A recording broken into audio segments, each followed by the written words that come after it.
deadlines at work to the must-go-to family dinners. It's that time of year when stress starts to peak with all of life's commitments. Victoria Smith is a stress reduction coach and joins us this morning with advice on how to de-stress during the holidays. So good morning to you. Thank you. Thank you so much for coming in. I know it's a busy time at home for you with the kids as yeah. well. So you live what you coach. You do. Yeah, no, it's hard not to when you have a 4-year-old and an 18-month-old. They keep you on your toes. No, absolutely. And we were talking off camera. This in particular is a very stressful time of year. So you've come up with some tips and tricks and also some strategies that we can employ. And the first one here is creating those must-haves for the holiday season. So I think most of us think that we can get everything we want. Like, we want to have that magical holiday experience, right? You want to have the Hallmark Christmas.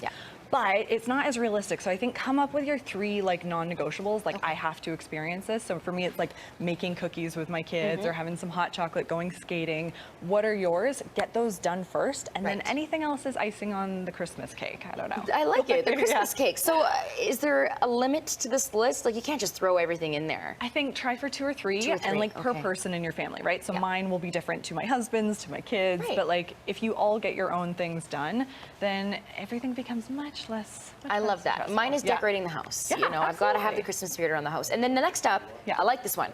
Taking care of yourself. Don't forget yourself. No, it's a busy time of year to do that, right? Because you have so many other commitments. So like whether it's journaling, a candle you love spin, get that energy off, that kind of thing. Make sure you do the things that make you feel refueled and re-energized. Don't let those slide. I love that you said that because I had a spin class last night and I felt so much better afterwards. All right, so let's talk about asking for help when you need it. It's something we tend not to like to do.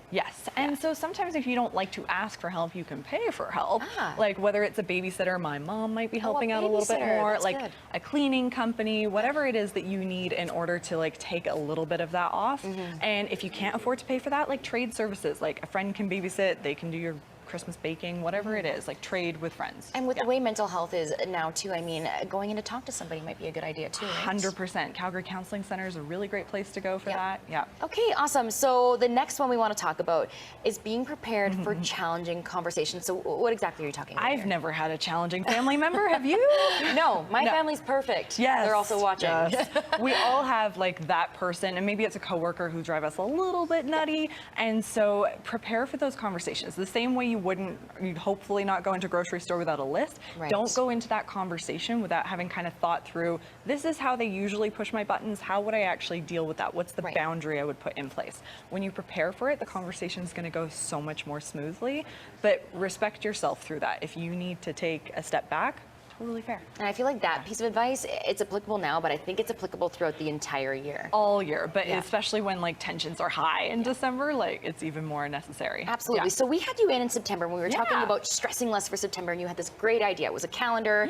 Each day you would do a different challenge. You have actually brought that back. Can you tell me about the December challenge? Yeah, so if you go to stresslessladies.com/holidays, we've created a December challenge, and every day, like it's not meant to add more to your life.